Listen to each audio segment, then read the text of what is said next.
Welcome to all.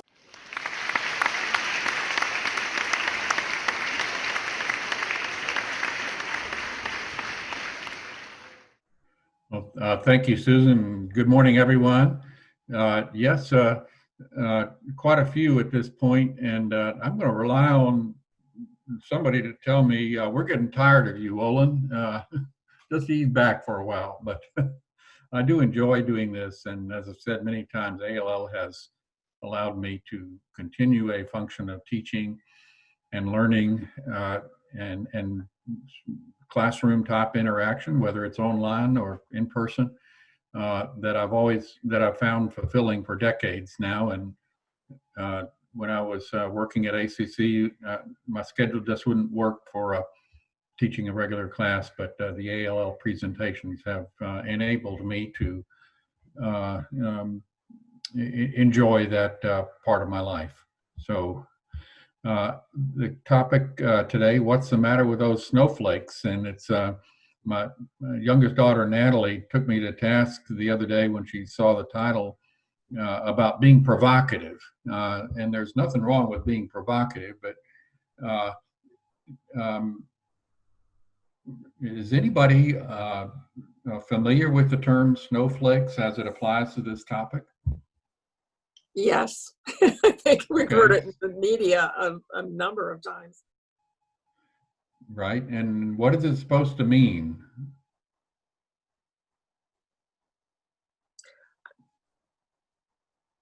Do we have any thoughts on that? Unmute and join in.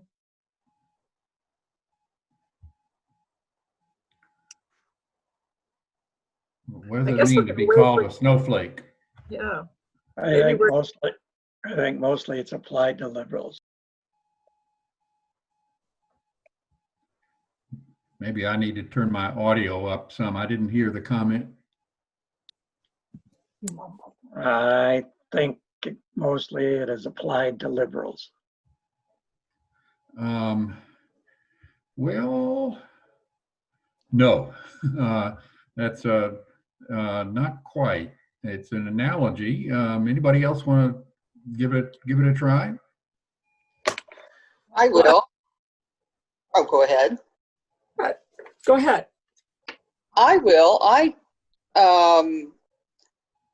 think of the word when I hear it as indicating that this generation is overly sensitive and pretty fragile.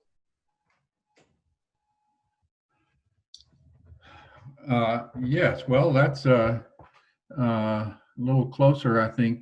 Of course, it's an analogy. What happens to a snowflake when it gets around a little bit of heat? Does it melt? It just melts, okay? And so the snowflake is kind of a pejorative term. It's a label applied to, as we're going to see, a whole generation of youngsters who can't stand the heat, apparently. And my daughter thought I was calling her a snowflake, and I said, no, you're not a member of the generation that this book talks about. My main source for this topic is co-authored by the guy that was featured in my last presentation, all about values, Jonathan Haidt. And I mentioned this book and talked about it a little bit. Somebody said, oh, well, that might be a good presentation also. So I recommend the book. It's something that I learned a lot from, and I think explains some of what we're seeing on college campuses today.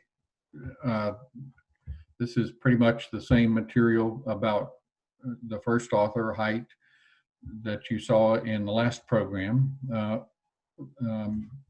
Another one of his books is The Happiness Hypothesis, which I have not read. His co-author, Greg Lukianoff, New Yorker, born and bred, I guess, and written a couple of books there that are directly relevant to our topic. I haven't read them either, but he also has, I guess, a day job or organizational job of being president of FIRE. And here's some, let's see, I'm getting people who are wanting to be admitted. So FIRE is an acronym. And here's some characteristics of it. I was surprised to see that it's been around that long, and this issue apparently has been hot enough to warrant an organization like this. But campus speech codes, I think we're pretty well familiar with that from media sources. A lot of effort by campus, college campus and university authorities to dictate what you can say and what you can't say and what you're going to get in trouble for saying. And the reasons for those codes are going to come out in some of the talk today. The third bullet there, it's become pretty commonplace when there's a provocative speaker coming to campus, if it actually gets that far, for the sponsoring organization to have to put up bonds, security bonds, so to speak, or pay all kinds of fees so that the college or university can hire enough security guards, safety officials, maybe licensed police officers of one kind or another, because it's anticipated that there's going to be disorder, violence, and all kinds of problems with the audience reacting to a speaker who has something offensive to say, offensive to some people. So FIRE, the organization, is opposed to those kind of security fees being required of organizations. They view it as, I guess, an indirect way of clamping down on free speech. And there's also a rating system that this organization runs as to which colleges and universities are handling these issues correctly and which ones are not. So they probably have a website that you could go to see whether your alma mater is on the bad list or the good list. Let's see. Try to get to the next slide here. There we go. So in this book, Coddling of the American Mind, this is the first of about 3 slides of examples of the problem that the authors present. At Brown University, there was some kind of program or symposium on whether America has, quote, a rape culture. And exactly what that means might be a little hard to define, but roughly, the rough idea is a culture in which I guess men, let's single them out, are encouraged or given kind of a wink and a nod or somehow rewarded for raping women. And there is some evidence of that. I remember reading about a fraternity that got in trouble at one university, I don't think it was this one, because they had a motto that they brought out and were pretty open about using when they would host the wild parties and bad stuff happened. Women were taken advantage of. The motto that they pretty explicitly used was seduction is for sissies.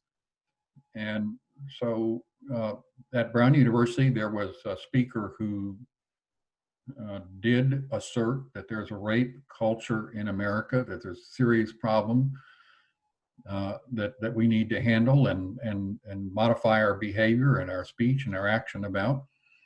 But there was also a speaker, a lady, in fact, who said, no, there's not a rape culture in America. I have been to other countries where there really is a rape culture. Afghanistan, Pakistan, India were among the countries that she said, now if you're talking about a rape culture, that's where a rape culture really exists. But we have a problem, in America, men taking advantage of women, but we do not have a rape culture. Let's reserve that term for the other societies, other countries where it really does exist. Well, she was silenced, or there was a big effort, I've forgotten which, to get her not to assert or not to deny the rape culture in America, because the authorities trying to silence her thought, you see the quotation there, that there could be women in the audience who would feel invalidated. Perhaps they had been raped themselves or sexually assaulted in some other way. And for her to stand up there and say, no, there's not a real rape culture in America, might invalidate them. I think you may be familiar with the term being validating someone or invalidating them. It refers to how we can either affirm what they're saying or somehow signify their dignity and worth, or do the opposite. So the authorities at Brown tried to prevent people who they thought might feel invalidated if somebody stood up, even a woman stood up, with evidence for her denial of a rape culture. So that's the first example here. The authors also go into Claremont McKenna University in California, and there was a Latina student, a female Hispanic student, who was having some trouble getting along or getting adjusted at the college. And the dean was either fired or run off.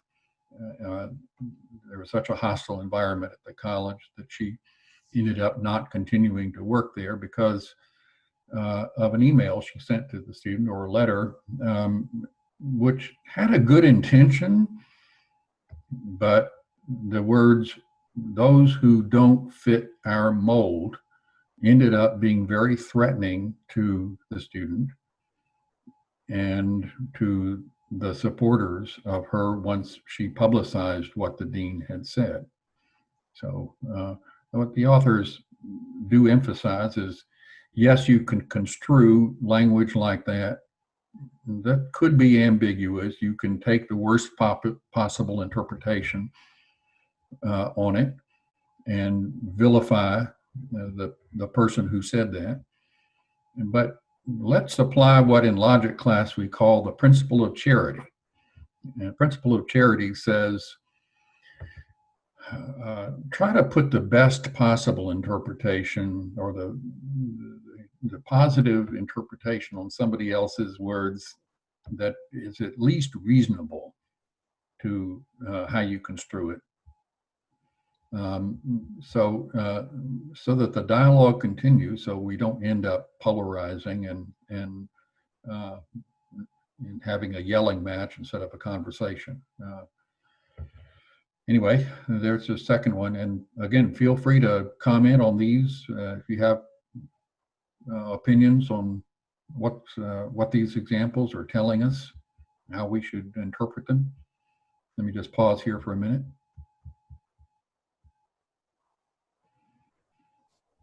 Okay. Just go ahead and unmute your mic if you want to pose a question. Okay, from Yale University, we have a lecturer there.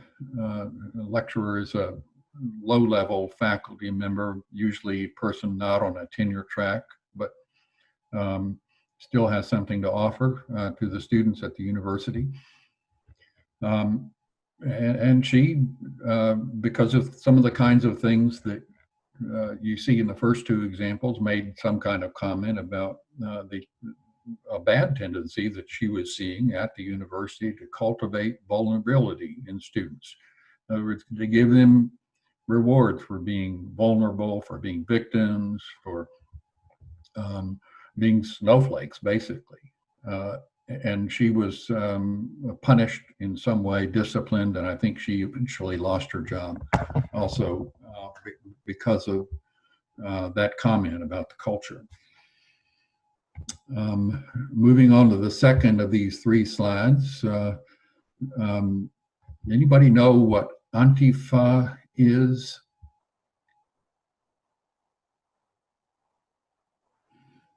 It's a term probably invented by those who oppose the group, but maybe, I'm not sure, maybe even deliberately used and invented by members of this movement. Antifa is short for anti-fascist. And so those who are on the lookout for signs of fascism in America do organize stage rallies, protests, events of that kind.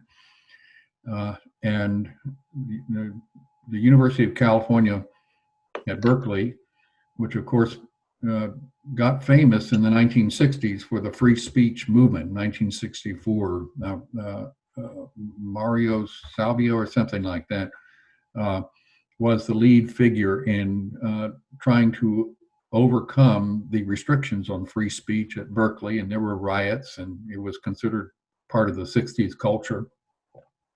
That eventually speech became a lot freer. The ability of people to say un-American things or unpopular things on that campus and many others what was overcome. It was considered a victory for free speech in the history of our country. But Berkeley, or some organization at Berkeley, had invited kind of I'll call him a crazy or half lunatic British far right-wing figure. And he goes around being deliberately inflammatory. That's his shtick, so to speak. And he's clever at getting people inflamed.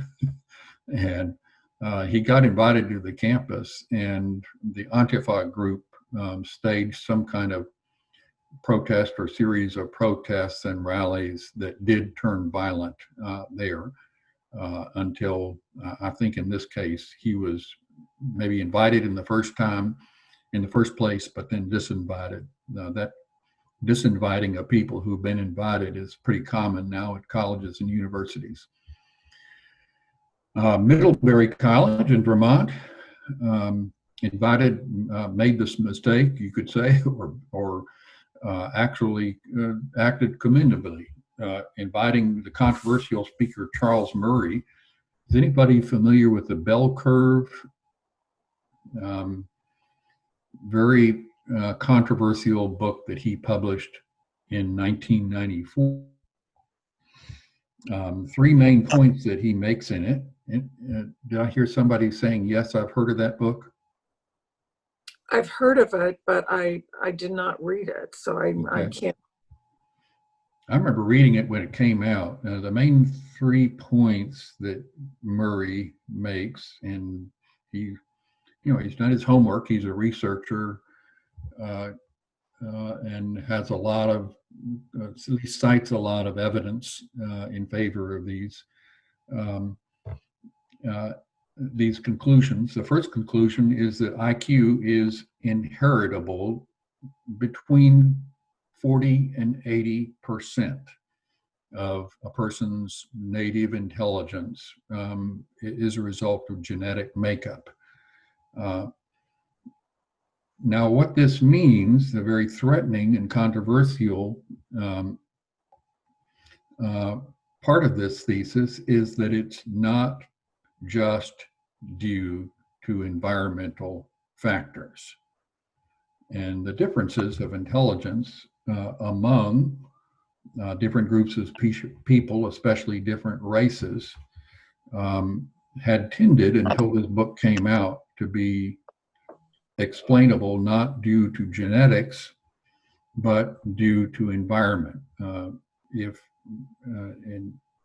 it turns out that blacks score lower on intelligence tests or measures than whites, well, that's just because the environments going all the way back to prenatal health of the mother,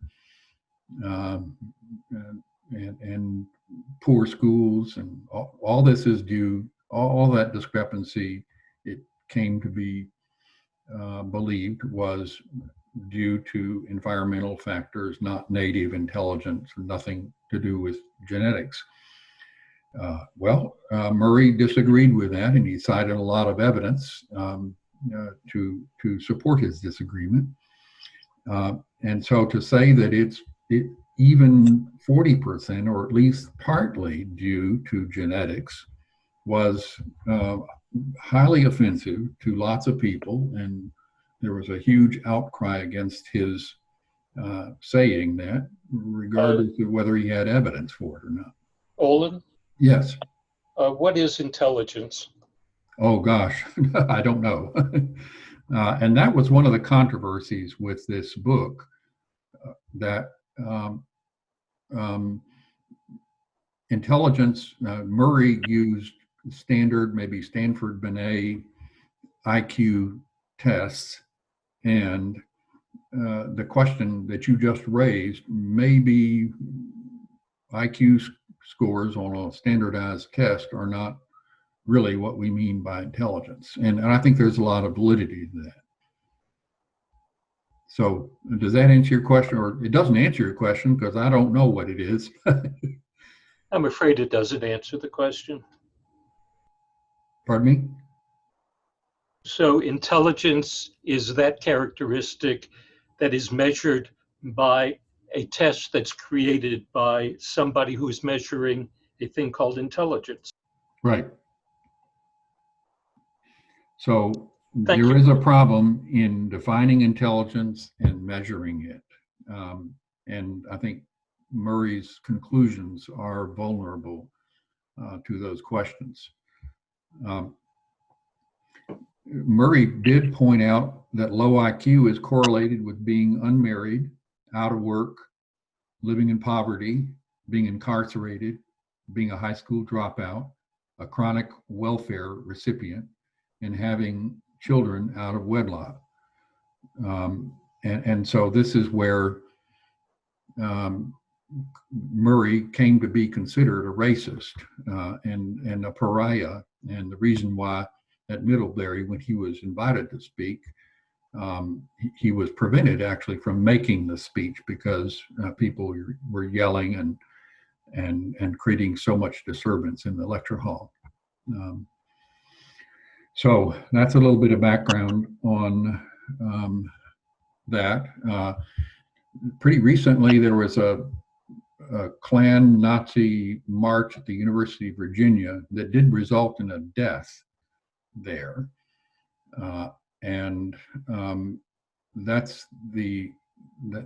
After that happened, that's where President Trump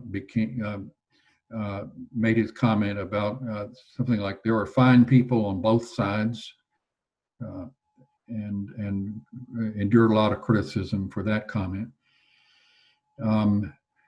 Short time after that, there was the director of the ACLU stood up and tried to defend free speech at a lecture at William and Mary College of William and Mary, and she was shouted down or prevented from proceeding with that address. Reed College out in, is it Washington State or Oregon? This is pretty standard for people to object to courses that feature dead white European males. So Steve Jobs was not intelligent. He went to Reed College and was a dropout. Who did? Steve Jobs. Oh yeah, right. I guess you could make that inference. There was a professor at Rhodes University in Memphis, and she said, well, we're all in favor of, we're all supposed to be in favor of transgender decisions and actions by people who feel they were born the wrong sex or gender. And so by comparison or by analogy, shouldn't we also be open to transracial people, a person who, and this is where it gets difficult to say what race you're born as, but if, let's say that you have a person who is listed as white, who wants to be recognized as a black person, and that's actually happened. And the reverse, also passing as white for people who are documented as being black. We should be open to this, just as we're open to transgender. And there was a demand by those who opposed her that she retract it. And the authors, Haidt and Lukianoff, point out, in a scholarly realm, what you're supposed to do if you disagree with something that somebody else said is refute it, show why it's wrong. But there was no effort by the critics of this lady, just a insistent demand that she retract what she had said. Now stop saying that. We don't know that it's wrong, but just stop saying it. Let's see, Evergreen State University or State College, I think that's also in Oregon. They had a day of absence event for some time, just to see what it would be like on that campus if people didn't show up. And I think there had been various groups, like what if women didn't show up, or what if blacks didn't show up, or what if whites didn't show up? And there was a professor there. They were going to have a white-only day of absence. Everybody else come and do your job or go to class, but whites stay away. And there was a professor who didn't think this was a good idea and said so. And this produced several days of anarchy, taking over the president's office, and the Penn and USD law professors were Amy Wax and Larry Alexander. And they wrote an article on bourgeois culture. I'll quote from it. Get married before you have children. Stay married for their sake. Get the education you need for gainful employment. Work hard. Avoid idleness. Go the extra mile for your employer or client. Be a good patriot, ready to serve your country. Be neighborly, civic-minded, and charitable. Avoid coarse language in public. Be respectful of authority, and eschew substance abuse and crime. Well, that might sound like common sense, but and it's what they called bourgeois culture. Where they really got into trouble was how they went on to show, or at least claim, that certain cultures are not lined up very well with bourgeois culture, that the tenets of which they admire and encourage.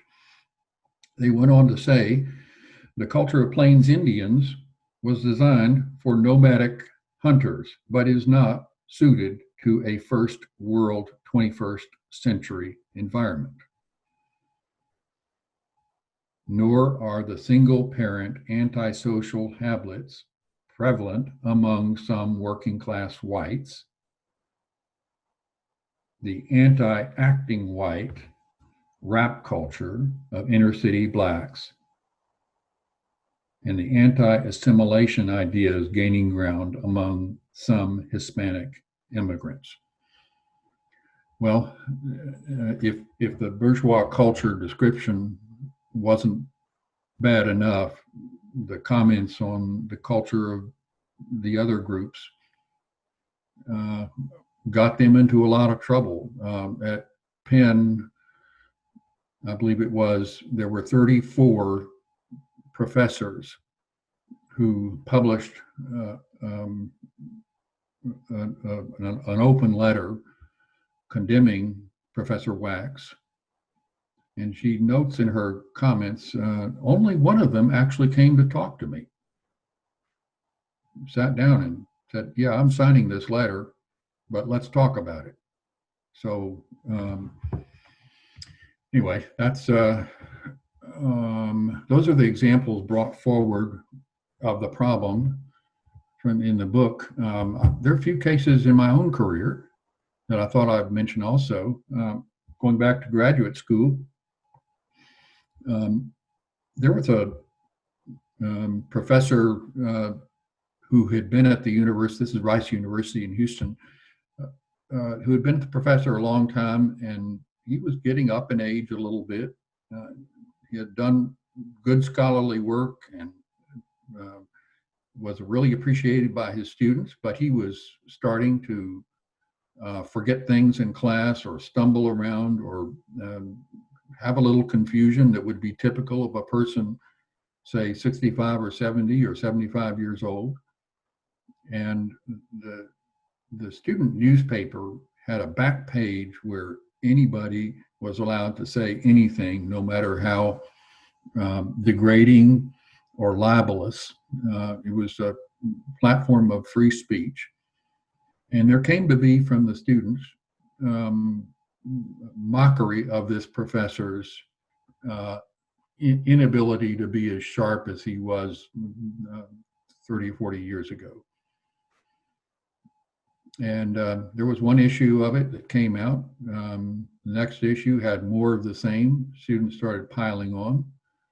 About a week later, they found his body in the river where he jumped off the bridge. And it was a reminder of, well, what happens when people exercise free speech, what can happen in an unrestrained manner. When I was working in Texas at a community college, the college lawyer proposed to handle some of these issues by saying, well, there'll be certain places on campus where people are invited to say things that are as offensive as you please. And if you don't want to hear that stuff, then don't go over there. There was, I remember, a gazebo under some trees where there was seating area. And if you wanted to sound off and insult other people and say degrading things, or even things that the snowflakes might melt if they were around, well, you can do that there, and you can go there if you want to hear that kind of stuff, but you can stay away if you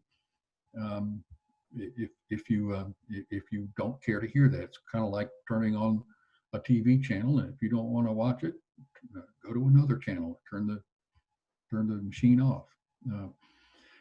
She got a lot of mockery for this proposal because free speech, constitutional guarantees are considered to be applicable everywhere, with some exceptions. But the idea of saying, well, only in these areas can you really have free speech, not very popular. Olin? Yes. Does that include incitement to violence? No. It's incitement to violence is one of about 9 or 10 exceptions to free speech that the Supreme Court has upheld. But the idea of, there's a certain place where you can have your rights, and by implication, you can't really have them elsewhere, I think was what offended people about this proposal. And it was a popular way of handling this stuff for a while. Y'all remember the Fahrenheit 9/11 movie, Michael Moore? It was Yes. some time ago. It was almost 20 years ago, but it was Michael Moore, of course, the Traverse City filmmaker. It was mostly a movie ridiculing George W. Bush. And shortly after I arrived at ACC, there was a group, I think a group of faculty members who wanted to put it on, show it, and have a discussion about it at ACC. And I said, sure, this is a college. We should have presentations of controversial nature. Let's go ahead. Well, you wouldn't believe the reaction I got from some very influential and important members of our ACC Foundation board. And Olin, can I bother you with another question? oh, this sounds like Harvey. Is this Harvey? Maybe. Okay. Well, go ahead. I believe Fahrenheit 9/11 referred to Fahrenheit 451. Right. And that was about the burning of books and Right. such things as that. Right. So, How do you feel about that? yes. Well, it was. I'm sure the name was chosen by Michael Moore as a reference to the book that you're talking about. That's the book where Fahrenheit 451 is I think the temperature at which paper ignites, and it's about burning of books, and again another way of limiting free expression. Well, I started feeling the heat, so to speak. Maybe call me a snowflake in this situation. Big donors threatening to undo the pledges that they had made to the college and never donate again to the college. And I was contemplating what to do about the situation when my savior came along. He was an electrical contractor, and I think he ran for state rep. Rick, I've forgotten his last name. Good guy. And he came into my office and one day and he said, "Olin, I hear you have a problem and I've got a solution for you.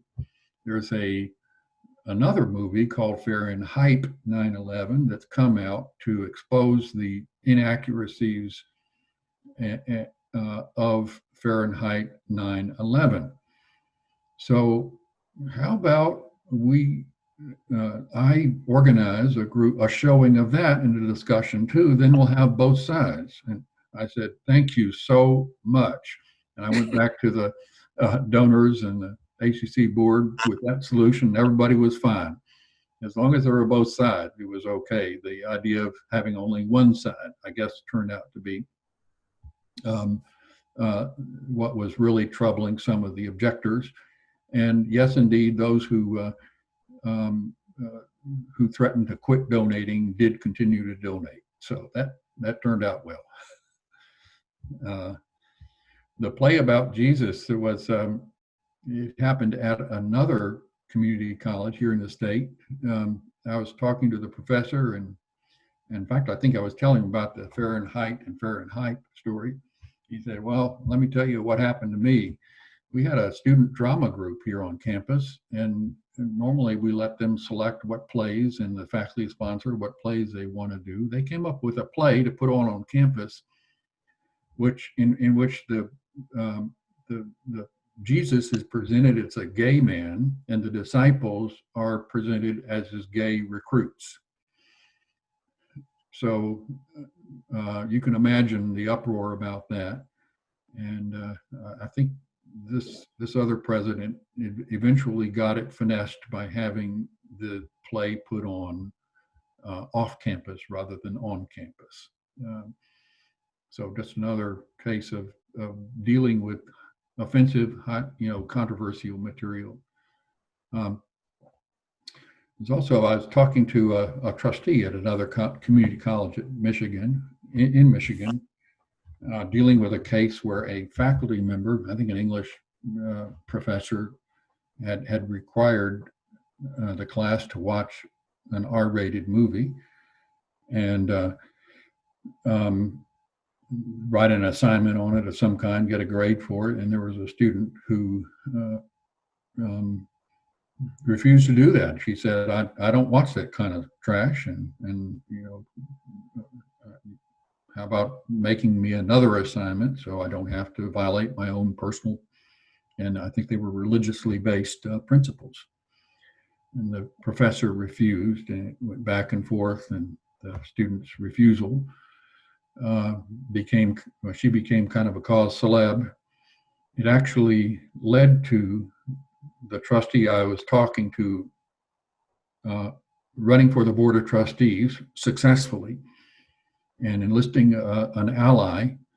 And I think they made some kind of policy change at the college as a result of these trustees' activism on behalf of the student, so that you couldn't be forced to do something that would for a grade, or couldn't be punished by not getting a grade for doing something that was against your conscience. So those are just some examples from my own experience.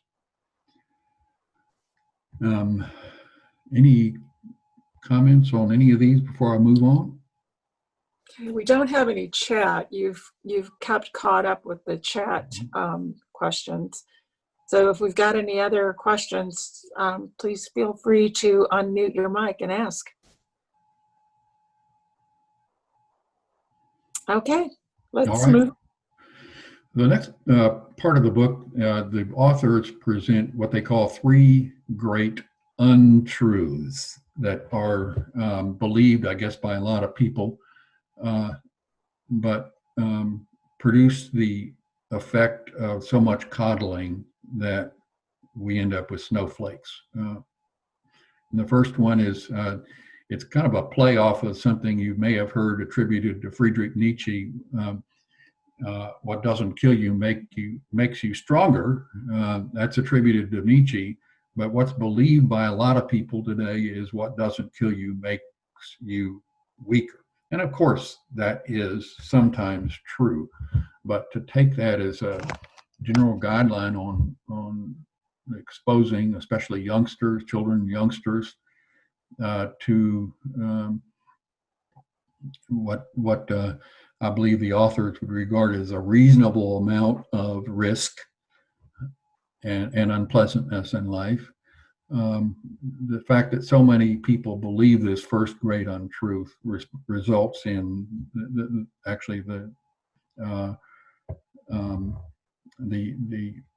problem that we're facing now. The peanut allergy.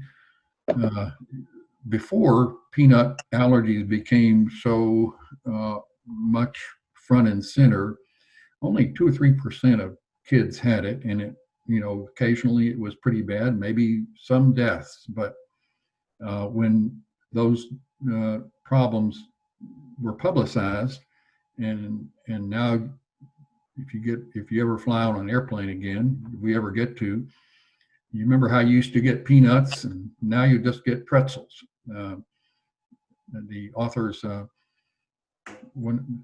believe it's Haidt, talks about his kids starting to school, and there was a parent-teacher orientation, and the teacher was very, very strict and severe about no child may bring any nuts on to school for a snack.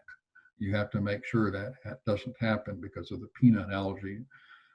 Haidt spoke up, raised his hand, and he spoke up and said, well, why is that so? Because peanuts are really legumes, they're not really nuts. The teacher became irritated, and the policy didn't change. Now, because so many parents won't let their kids get near peanuts and don't have a chance to develop the immunity to peanuts, the number of kids with peanut allergies has soared up to 25 or 30%. So if we'd only kept on the old way of doing things, we would have been a lot better off.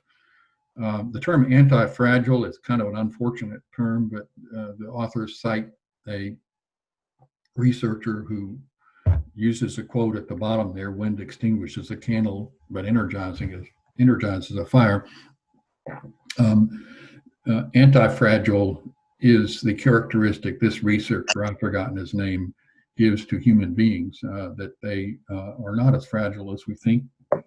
And in the process of getting exposed to injuries of various kinds, we get stronger instead of weaker. So, first great untruth. Second one is always trust your feelings. If I'm feeling bad, there must be something really, really, really bad going on. The second author, Lukianoff, actually talks about going through a really hard time in his life, depression, and was pretty close to suicide, had researched different ways of killing himself and almost did it. But then he discovered cognitive behavioral therapy. And I don't know if anybody's familiar with it, but it's a therapeutic method that it does involve cognition as opposed to feelings. And essentially what it does is it's a process whereby you write down how you're feeling, especially if you're feeling bad, and how bad it is on a scale of 1 to 10. And then you ask yourself whether you're doing any of the things that are listed here as distortions. Okay. And these are many ways in which people go from feeling bad to inferring things really, really, really are terrible. So you compare how you're feeling and why you're feeling that way, and you question yourself, well, am I making a catastrophe about something that's not so big a deal? Or am I overgeneralizing? Am I taking one instance of something, one or two? Or dichotomous thinking? Am I looking at everything as black or white? Am I obsessing about the things that I regret in my life? And you ask yourself, am I doing any of these things? And you might just be doing them. And then what you do after you question yourself about that is to write down how you feel after doing that cognition and where your pain is on a scale of 1 to 10, and more often than not, you'll find you don't feel so bad. You look at it from a cognitive point of view, and the cognition helps you feel better, is some substance of it. So all that goes to say you can't always trust your feelings. Sometimes your feelings are way out of line. Third great untruth: life is a battle between good people and bad people. And the quotation from Solzhenitsyn, I think, gives the contrary position. And it looks right to me.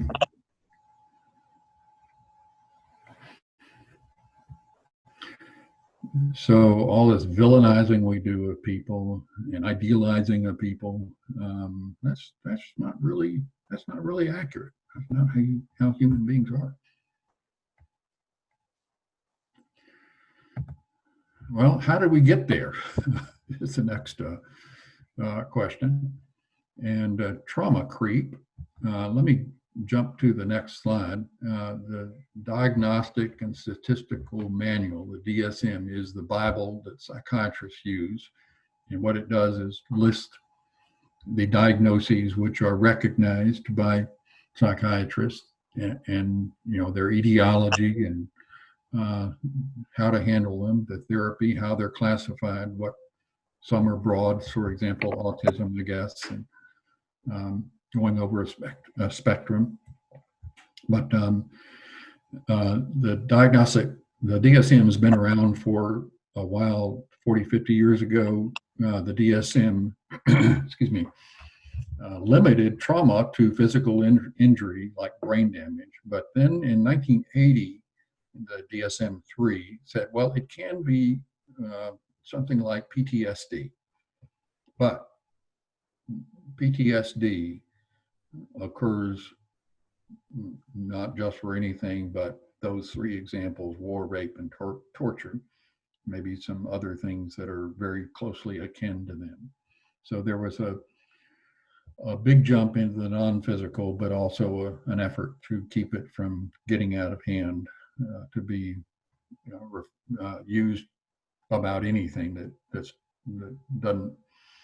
doesn't feel so good. But that happened anyway. By the 2000s, the commentators in the field say it's basically now considered an applicable term for anything experienced as emotionally harmful with a lasting adverse effect. So that's what I mean by trauma creep. Safetyism. Those of us who grew up in the 50s remember secondhand smoke and riding around in a car with no seat belts. And of course, it's been beneficial to improve the safety of people. But it's gone too far. It's gone to a ridiculous level, according to the authors. The iGen, well, that was an unfamiliar term to me. It refers to people who were brought up, who were born when the internet was really booming, 1995 or later. And it's when those students arrived on college campuses, they turned 18 starting in 2013. A lot of people at colleges and universities, faculty, administrators, other students recognized a big spike in these maladies, which were especially true or characteristic of females.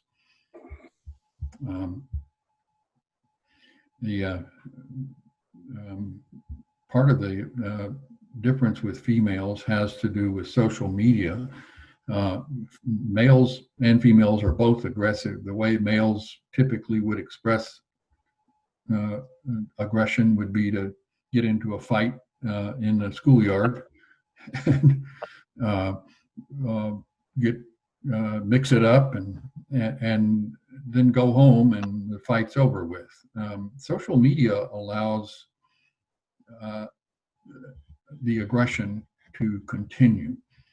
And the authors talk about two fears: fear of missing out, that's FOMA or FOMO, and fear of being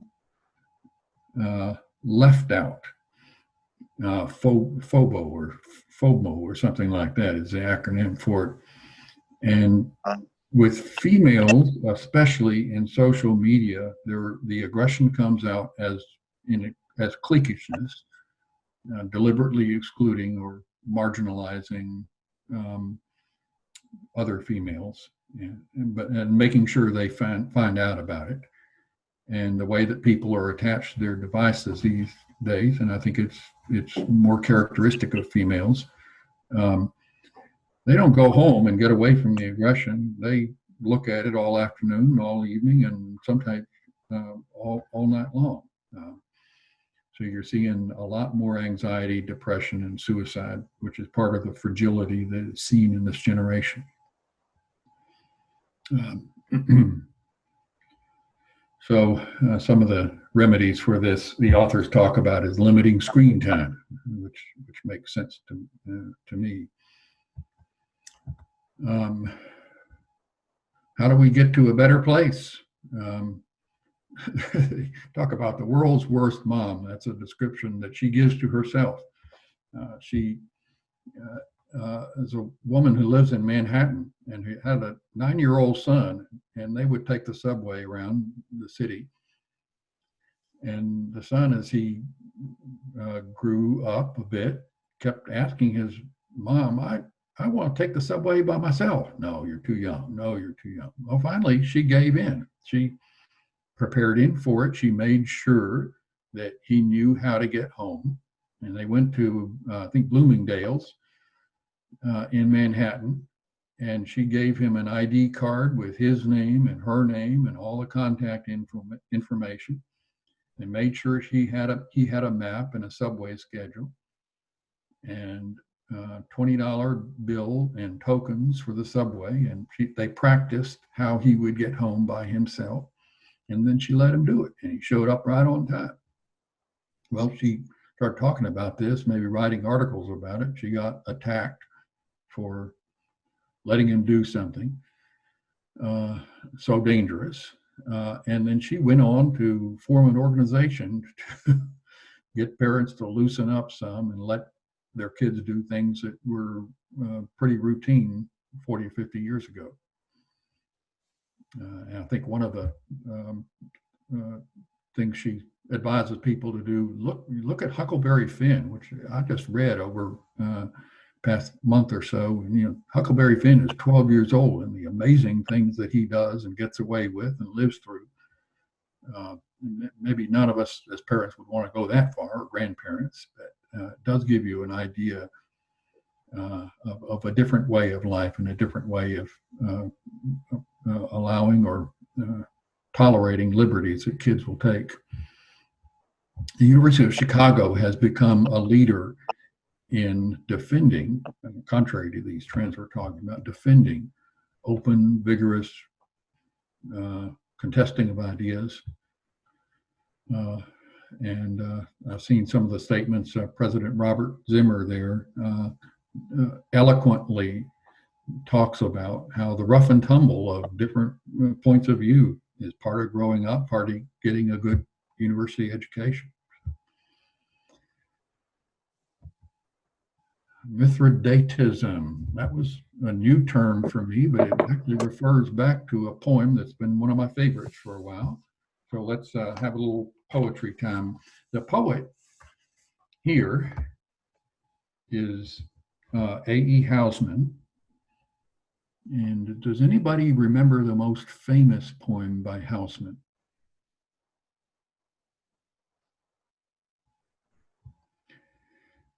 As soon as I say the first line, you'll remember it. Loveliest of trees, the cherry now is hung with bloom along the bough, and stands about the woodland ride, wearing white for Easter time. So Housman, an English poet, maybe 100 years ago or so, wrote a poem about an ancient king, Mithridates, and what Mithridates did has actually turned into an ism, as we will see. There was a king reigned in the east. There, when kings will sit to feast, they get their fill before they think with poisoned meat and poisoned drink. He gathered all the springs to birth from the many venomed earth. First a little, thence to more, he sampled all for killing store. And easy, smiling, seasoned sound, sate the king when healths went round. They put arsenic in his meat and stared aghast to watch him eat. They poured strychnine in his cup and shook to see him drink it up. They shook, they stared as whites their shirt. Them it was their poison hurt. I tell the tale that I heard told, Mithridates, he died old. Isn't that cool? No. And so you can see the application to the problem in front of us. One final thought. Ancient folklore, the authors don't find a source for it. Prepare the child for the road, not the road for the child. So that concludes my thought, and be glad to hear any further comments, questions. So, Olin, this is Susan. What do you think? Obviously, with your last statement, a lot of the responsibility is falling on parents to prepare the child for the road for the child. And, you know, I'm a grandparent, and I sometimes see my children coddling my grandchildren, and I see this as, I see this as a problem. But how do we get young adults to understand that this is not good for the kids? Yeah, that's a good one. Well, Pat and I have had the same experience from time to time. It's all done with good intentions and and actually we don't have it. We have not noticed a serious problem. It's just from time to time. I think every grandparent has a thought, well, I would have handled that a little differently. I guess my biggest piece of advice is keep your mouth shut. Yeah, that's the definite. You don't say anything. What you observe is one thing, but not just to say anything is the other. But it does. I do see this as why we're having the snowflake theory. Yeah. And I see it in my older grandchildren that are starting in college. Not so much in them, but they see it in their friends because they weren't coddled, and they were taught to make, find solutions for their problems and make good decisions and understand the consequences. But Right. a lot of friends, they're shocked by they don't know what to do. Right. Because my dad always did it for them. Right. Well, another thing I do is propose what I consider to be suitably dangerous things for my grandchildren to do. And the last time our 3-year-old grandson had a birthday, I said, let's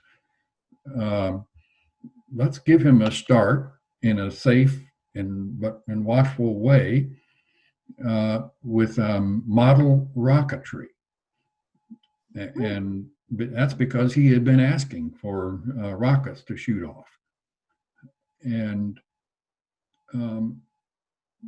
our daughter and son-in-law said, well, maybe when he's about 11 or 12, he'll be ready.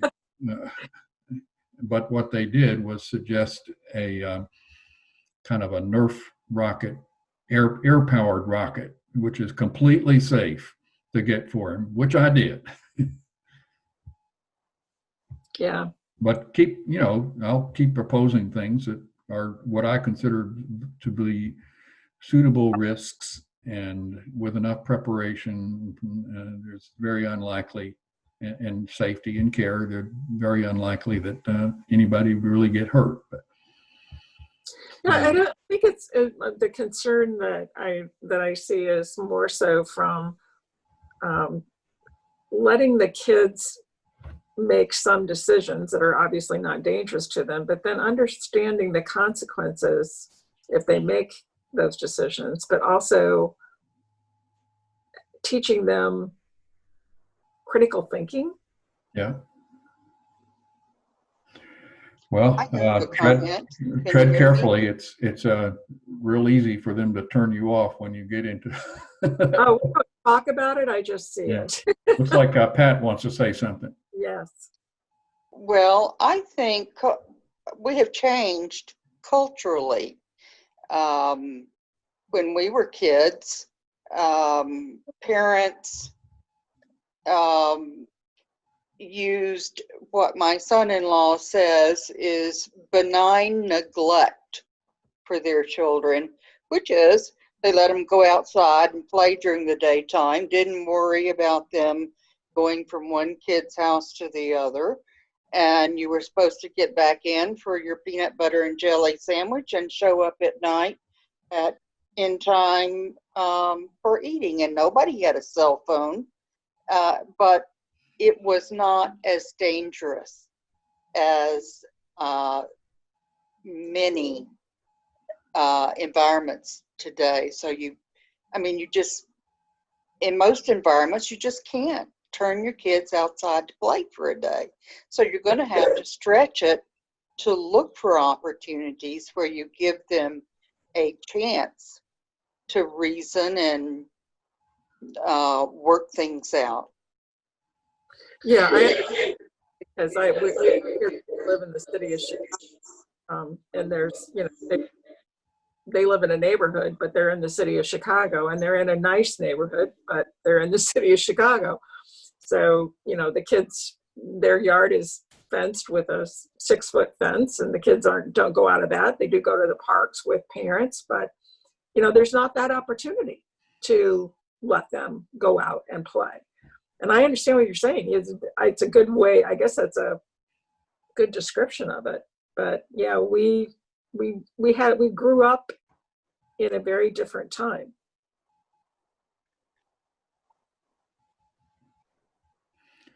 Hi, That's good Olin. interchange. It is a. Hi, Lisa, do you have something to say? Oh, yes, I want to say hi, Olin. It's so good to see you here. Who And is thank this you for again? doing- Lisa Hilberg. Yes. Hi, Lisa. Hi. Thank you for doing this. And a comment I wanted to make is I so appreciate you doing this, coming at it for me from the education perspective. It's been interesting being, I've done elementary and secondary, and you know, I've had a bad gut feeling as kids have been coming through with our discipline system in school, because we really are setting them up for failure. You know, when that student graduates and they go get a job at McDonald's and get fired because they did not come to work on time for several days in a row, they're shocked. And we've taught that we've cultivated this. And I'm really struggling as an elementary principal. You know, some teachers have had wonderful classroom management systems where they have like a system where they have a student starts out on green, a color green for the day, and they can earn gold for the day if they want. But heaven forbid if they do something wrong and they're turned to red with the consequence of maybe 5 minutes off of recess, you get calls from parents. So it's something we need to address, and I really appreciate you bringing attention to this. Well, you're welcome. And it's really nice to see you and hear from you again, too. Maybe the rest of you know that Lisa is a member of the Board of Trustees for the college. So are you still working as an educator? I am. I'm still out at Wilson School. Yeah. Very good. Okay. Is the principal there? Yes. Well, that's yes. great.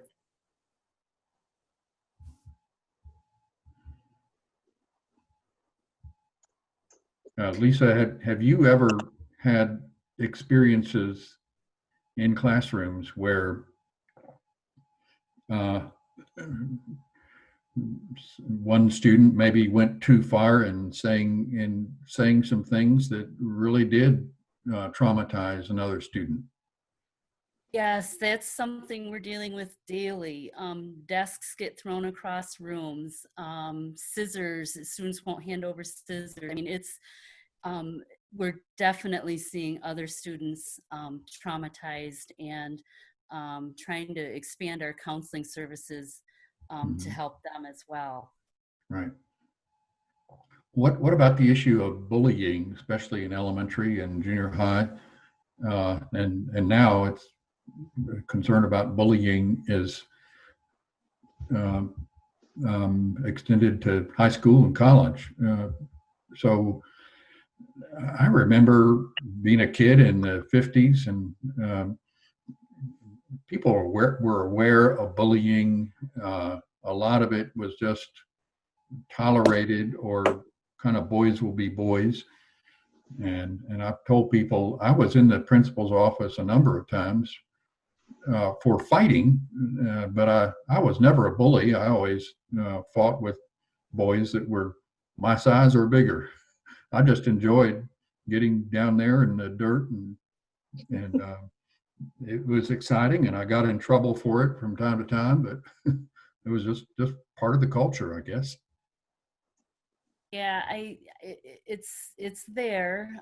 We dedicate the month of October is anti-bullying month, and we make a big deal of it. We have an assembly dedicated to that every year. So to tackle it, we're trying to educate the kids. And one thing that does help is they know if they're if they pursue bullying, if they don't stop, it does go to the superintendent level. So that Yeah. seems to have helped.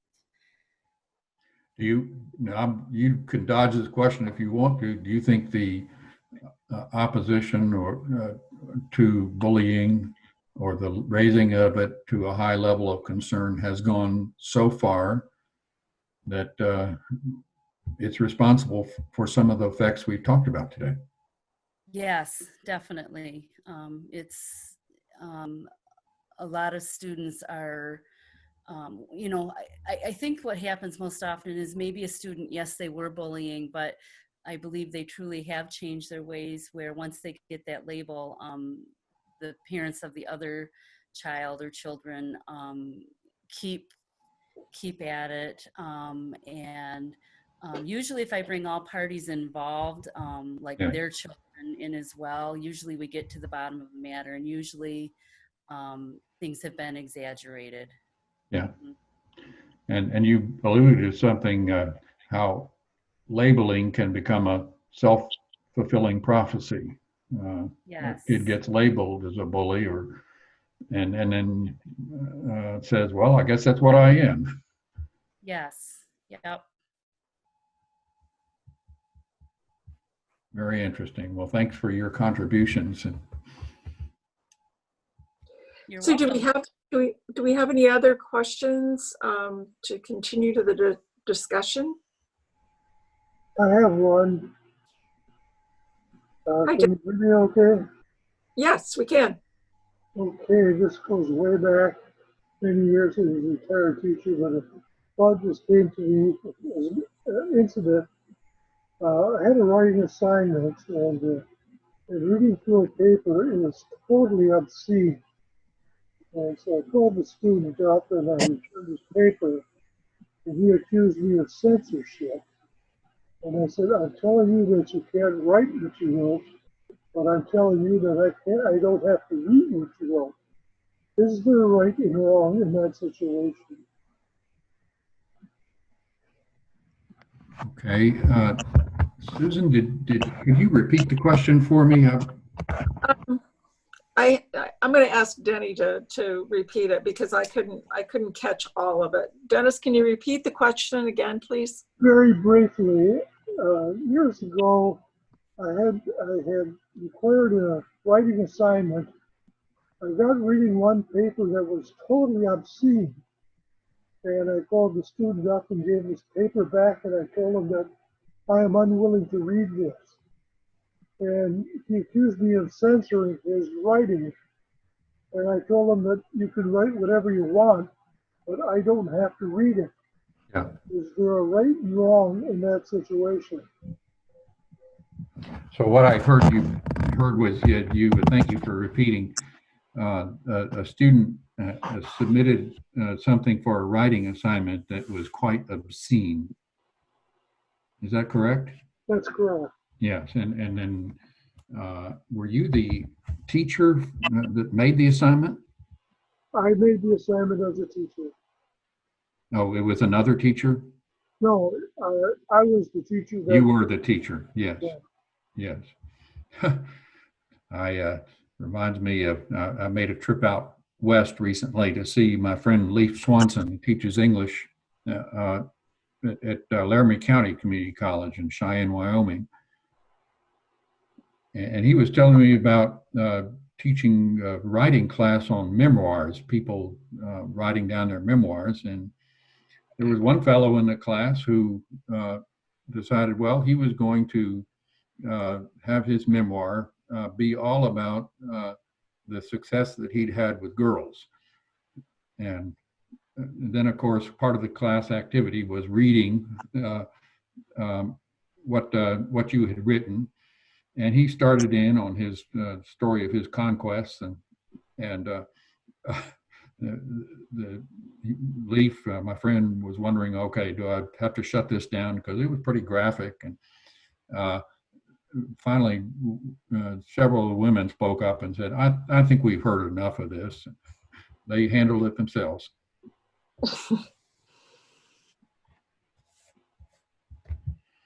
Okay, anything else? Do you want to bring it to an end? That's fine with me. Thank you Okay. very much for everybody's participation. I enjoyed. Olin? working on the topic We have and another- talking with you about it. Looks like we have another comment from HAW. Yes. Go ahead. It looks like you're muted, so you need to unmute yourself. Is that mute? What am I Yeah. doing? I can hear you now. We can hear you now. This really changes the subject and goes back to something else you were talking about. I believe that was the Shropshire Lad that you were quoting from. And Yes, it's a collection of poetry by Hausman called, the collection is called Shropshire Lad, and maybe one of the poems too. And one of the points in that is, I believe that sort of God gives us the truth. And I come back to the snowflake thing idea in our current political society, because it is a pejorative against the fascism. I think literally it means that. And just to quote an anti-fascist from the early 30s, if you will, he said, if you tell if you tell a lie long enough and loud enough, it becomes the truth. Yeah. How does that apply now, and what do you think of that? Well, let's see. One thing I can relate it to in the presentation is the cognitive behavioral therapy that we can lie to ourselves by trusting our feelings completely and saying whatever they're representing to us is real. And we can get deluded that way. The antidote is something I think, Susan, you mentioned critical thinking, or using cognition to test whether or not what your feelings are telling you or leading you to believe is actually true. So I guess I apply that to the same concept. If people are telling lies often enough that people are starting to regard them as the truth, put them to the test of how do we know that, and what's the evidence? Is the evidence good? Is it? Are we also looking at the evidence on the other side? That's how's that? Thank you. You're welcome. All right. Well, goodbye, everybody, and thank you for participating. I enjoyed the dialogue back and forth, and see you next time. Thank you, Dr. Joynton. We really appreciate it. It was a great presentation, and we appreciate you taking the time to do it. And we'll keep asking you to come back as long as you will. You are most welcome. Bye-bye. Bye-bye.